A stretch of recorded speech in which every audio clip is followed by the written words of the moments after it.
வணக்கம் நண்பர்களே, தமிழ் பிளாசம் சேனலில் முடக்கத்தான் கீரை சட்னி எப்படி செய்யறதுன்னு பார்க்கலாம். அதற்கு தேவையான பொருட்கள்: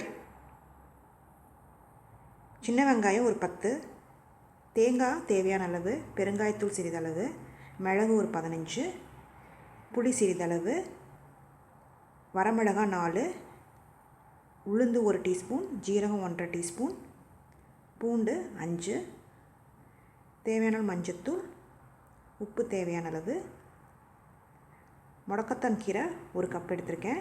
இங்கே பாருங்கள், இதுதான் முடக்கத்தான் கீரை.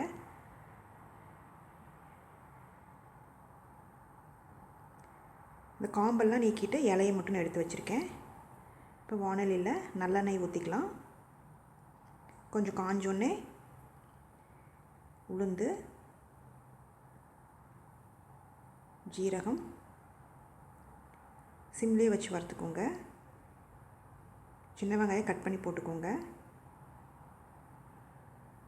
இதையும் நல்லா வதக்கிக்கோங்க. சிம்லேயே வச்சு வதக்கிக்கோங்க. பூண்டு அதையும் சின்ன சின்னதாக கட் பண்ணி போட்டிருக்கேன். சிம்லேயே வச்சு நல்லா வதக்கிக்கோங்க. மிளகு, வரமிளகா சேர்த்து சிம்லேயே நல்லா வதக்கி விடுங்க. வரமிளகாக்கு பதில் பச்சை மிளகா கூட நீங்கள் சேர்த்துக்கலாம். காரத்துக்கு ஏற்ற மாதிரி நீங்கள் சேர்த்துக்கோங்க.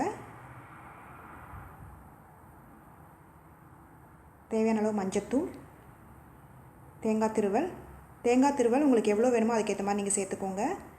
முடக்கத்தான் கீரை கொஞ்சம் கசப்புத்தன்மை கொடுக்கும். அதுக்கேற்ற மாதிரி நீங்கள் தேங்காய் போட்டோம் அப்படின்னா கசப்புத்தன்மை தெரியாது. தேவையான அளவு உப்பு சேர்த்து சிம்லேயே வச்சு நல்லா வதக்கிக்கோங்க.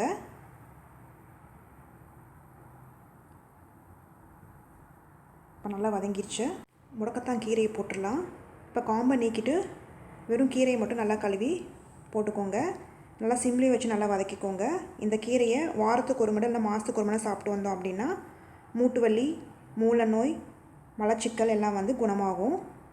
மூட்டு வலி காரணம் யூரிக் ஆசிட் ஜாஸ்தி இருந்தால் தான் வரும். அந்த யூரிக் ஆசிட் கரைச்சிட்டு சிறுநீரகம் மூலியமாக இது வெளியேற்றி விடும். இந்த கீரையை கொதிக்க வச்சு சாப்பிடக்கூடாது. நீங்கள் கொதிக்க வச்சிங்க அப்படின்னா எல்லா சத்தும் போயிடும். நல்லா சிம்லேயே வச்சு நல்லா வதக்கி விடுங்க. பாருங்கள், நல்லா வதங்கிடுச்சு. இப்போ பெருங்காயத்தூள் தேவையான அளவு சேர்த்துக்கலாம். சேர்த்து இது சிம்லேயே வச்சு நல்லா வதக்கிக்கோங்க. இப்போ புளி கரைச்சல் கெட்டியாக கரைச்சி வச்சுக்கோங்க. அதை நம்ம ஊற்றிடலாம். ஊற்றி சிம்லேயே வச்சு இது வதக்கி விடுங்க. கொஞ்சம் அந்த தண்ணி சுண்டட்டும். பாருங்கள், நல்லா சுண்டிருச்சு. இப்போ தேவையான அளவு உப்பு போட்டு நல்லா வதக்கிக்கோங்க. அடுப்பை ஆஃப் பண்ணிடலாம். இப்போ ஆறின பிறகு நம்ம விழுதாக அரைச்சிக்கலாம். இப்போ மிக்சியில் போட்டு விழுதாக அரைச்சி எடுத்துக்கலாம்.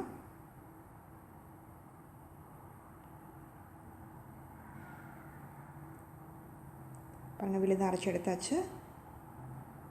இப்போ இதை ஒரு பவுலில் ஊற்றிடலாம். தேவையான அளவு தண்ணி ஊற்றி கலந்துக்கோங்க. இது இட்லி, தோசை, சாப்பாட்டுக்கெலாம் நல்லாயிருக்கும் இந்த துவையல். இந்த ரெசிபி செஞ்சு பார்த்துட்டு உங்களோட கமெண்ட்ஸ் என்னன்னு சொல்லுங்கள்.